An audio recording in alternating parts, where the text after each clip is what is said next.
Assalamualaikum warahmatullahi wabarakatuh. Halo teman-teman semuanya, kembali lagi dengan Pojok Bumi.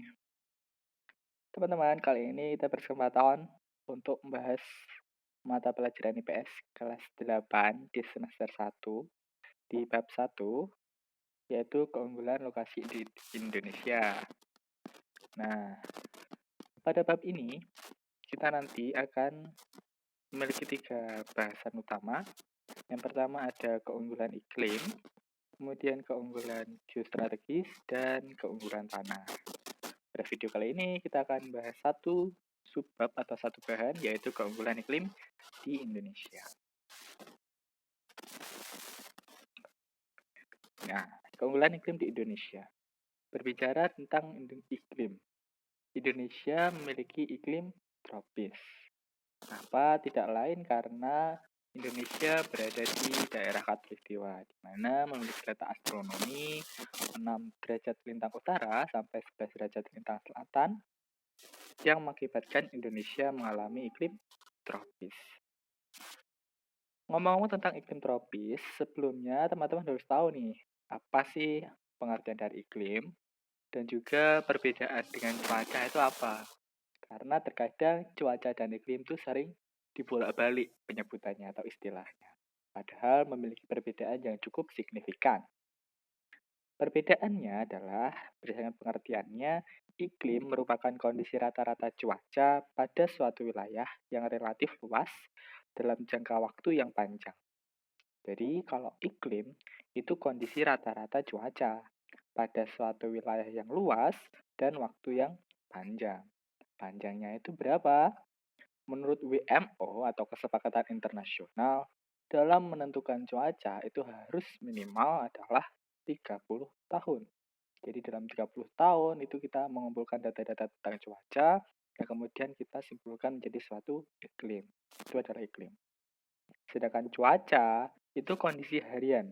Harian atmosfer pada suatu wilayah yang relatif sempit dan waktu yang singkat. Jadi kalau cuaca itu kondisinya harian yang relatif sempit dan waktunya singkat. Bisa 1 hari, 1 jam, 1 menit, 1 detik, bahkan hingga sampai lama itu mungkin sekitar 1 minggu. Seperti itu. Itu adalah perbedaan antara iklim dan cuaca. Jadi bedanya antara iklim dan cuaca itu adalah terletak pada durasinya. Ya, kalau iklim durasinya panjang, kalau cuaca lebih singkat. Tetapi selain perbedaan itu, ternyata penyusun-penyusun cuaca dan iklim atau komponen serta unsurnya itu sama loh teman-teman, yang biasa disebut sebagai geosfer. Nah, geosfer ini kita kenal sebagai bumi, ya, sistem iklim. Sistem yaitu kumpulan dari beberapa subsistem yang menjadi satu menjadi sistem iklim yang disebut sebagai geosfer. Di geosfer ada apa saja? Ada atmosfer sebagai lapisan udara, ada litosfer sebagai lapisan tanah, ada biosfer sebagai organisme, dan kriosfer sebagai lapisan es. Nah, keempat subsistem ini akan menjadi satu, saling terkait, saling berkesinambungan menjadi sebuah geosfer. Jika salah satu saja mengalami masalah, pasti subsistem lainnya juga akan mengalami masalah. Contohnya, di atmosfer ya. Di atmosfer misal terjadi sekarang ini kan global warming kan ya. Nah, atmosfernya memanas sehingga mempengaruhi oleh biosfer. Biosfernya kan ikut terpengaruh. Harusnya waktunya ini sudah hujan, kok masih kemarau, dan lain sebagainya. Begitu juga dengan kriosfer. Esnya menjadi mencair. Ya. Dan juga litosfer. Seperti itu. Jadi, keempat ini akan saling terkait dan berkesinambungan menjadi satu sistem iklim yang disebut sebagai geosfer. Nah, tadi kita sudah menyinggung tentang iklim tropis yang ada di Indonesia. Ternyata iklim tropis itu merupakan salah satu hasil klasifikasi iklim, yaitu klasifikasi iklim matahari. Di mana iklim matahari ini mengklasifikasikan iklim berdasarkan besarnya intensitas sinar matahari yang diterima oleh permukaan bumi. Jadi, semakin dekat khatulistiwa, maka intensitas sinar matahari yang didapat semakin banyak atau semakin besar. Seperti kita lihat pada gambar, iklim tropis merupakan iklim yang terletak di antara 23,5 derajat lintang utara hingga 0 derajat atau 0 derajat hingga 23,5 derajat lintang selatan. Ini adalah iklim tropis.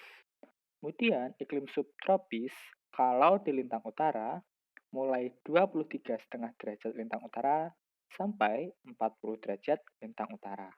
Sedangkan di lintang selatan 23,5 derajat lintang selatan hingga 35 derajat lintang selatan. Hati-hati ya, ada perbedaan.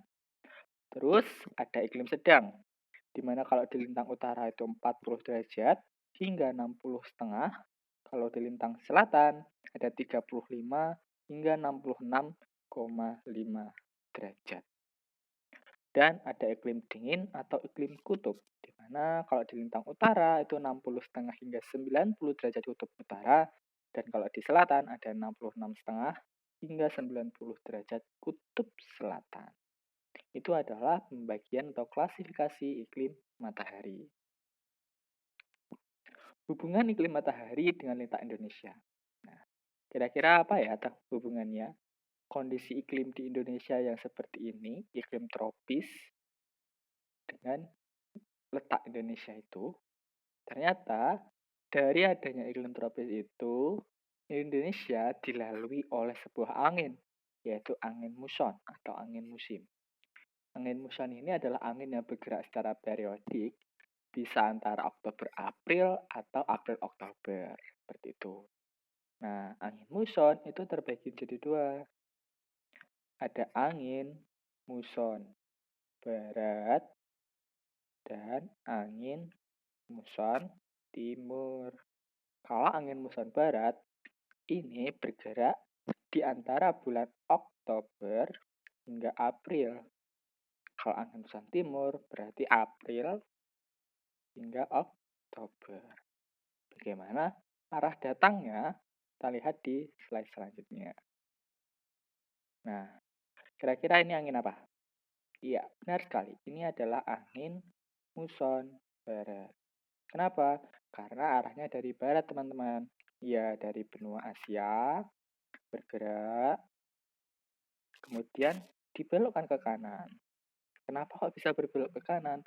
Karena ini adanya efek gaya Coriolis, di mana kalau di belahan bumi utara, angin itu dibelokkan ke kanan, sedangkan di belahan bumi selatan, angin itu dibelokkan ke kiri. Seperti itu. Jadi sebenarnya kan anginnya dari sini. Dari sini kan, dari daerah Himalaya sana, daerah bertekanan tinggi, kemudian bergerak ke timur. Karena di belahan bumi utara, maka ketika mau sampai di Samudra Pasifik itu dibelokkan oleh gaya Coriolis ke kanan, sehingga belok ke arah Indonesia. Nah, pada saat inilah banyak sekali mengandung uap air, sehingga di Indonesia terjadi musim penghujan. Itu adalah angin muson barat. Yang selanjutnya ada angin muson timur atau angin muson tenggara. Sama konsepnya, di mana angin bergerak dari tekanan tinggi ke tekanan rendah. Dimana di Australia ini terjadi daerah tekanan tinggi daripada di daerah Asia, sehingga angin bergerak menuju ke arah utara seperti ini. Di arahnya sebenarnya dari sini ya, dari sini kemudian karena ada gaya Coriolis dibelokkanlah ke sini. Seperti itu. Ini adalah angin muson timur. Nah, angin muson timur ini membawa uap kering. Artinya tidak banyak mengandung uap basah karena daerah perairan yang dilewatinya sedikit. Sehingga pada saat ini terjadi musim kemarau di Indonesia.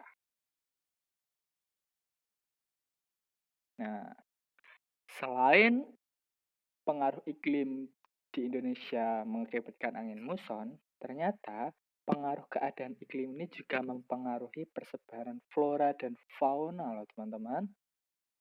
Iya, kenapa? Karena diperkirakan iklim itu memiliki peran cukup besar dalam persebaran flora dan fauna di Indonesia atau di dunia. Kalau bisa, mari kita lihat. Jadi, persebaran flora dan fauna di Indonesia itu terbagi menjadi beberapa kelompok. Kita bahas yang flora dulu deh. Kalau di flora itu akan terbagi menjadi kelompok Indo-Malaya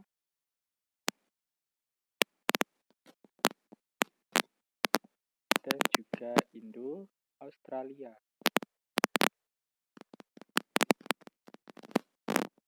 Dimana kalau Indo-Malaya ini tanaman-tanamannya yang ada di kawasan Indonesia Barat seperti Sumatera, Jawa, Kalimantan, juga. Contohnya seperti Rafflesia arnoldi, anggrek, dan lain-lain. Itu adalah persebaran flora Indo-Malaya. Kalau Indo-Australia itu tanaman yang ada di kawasan Indonesia Timur seperti Sulawesi, Nusa Tenggara, Maluku, dan Papua. Contohnya ya sagu dan lain-lain. Itu adalah persebaran flora. Kemudian ada persebaran fauna. Persebaran fauna di Indonesia terbagi menjadi 3, teman-teman. Ada apa ya? Ya, ada flora asiatis, kemudian ada peralihan, dan ada australis. Kalau asiatis berarti faunanya yang berada di Indonesia Barat, meliputi wilayah Sumatera, Kalimantan, Jawa, dan Bali. Banyak terdapat fauna-fauna yang menyusui, kemudian berukuran besar. Terus jenis-jenis kera, ikan air tawar, dan tidak banyak jenis burung seperti gajah, orangutan, badak, harimau, monyet, dan lain-lain. Kemudian ada australis. Kalau australis ini faunanya yang berada di kawasan Indonesia Timur, teman-teman. Ya, terdapat hewan-hewan berkantung dan juga banyak jenis burung seperti kanguru, cendrawasih, kakak tua, duri, kasuari, dan kucing. Nah, di antara barat dan timur, di antara Asiatis dan Australis terdapatlah zona atau kawasan peralihan seperti itu. Jadi ada disebut Austral Asiatik. Nah, seperti di wilayah Sulawesi dan Nusa Tenggara, di mana pada daerah peralihan ini terdapatlah hewan endemik. Jadi tidak ada hewan lain gitu. Itu hewan endemik yang hanya ada di Indonesia. Contohnya komodo seperti itu. Itu adalah hewan-hewan peralihan. Nah, ini contohnya. Ini adalah Bungara Rafflesia.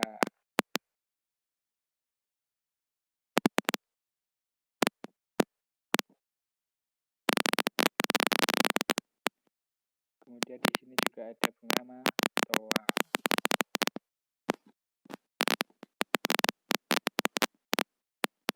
Itu contohnya. Nah, ternyata persebaran fauna tadi itu dipisahkan oleh sebuah garis khayal, teman-teman. Yaitu ada garis Wallace dan juga garis Weber. Sebenarnya kalau garis Wallace itu memisahkan fauna bagian barat dengan fauna bagian tengah.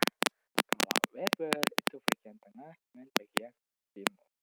Sudah paham lah ya untuk garis ini? Oke teman-teman, kita berada di akhir acara, di akhir pembahasan.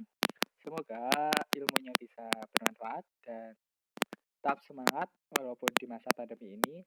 Oh ya, jangan lupa follow dong Instagram Pojok Bumi _ dan YouTube-nya Pojok Bumi pakai spasi ya. Terima kasih. Assalamualaikum warahmatullahi wabarakatuh.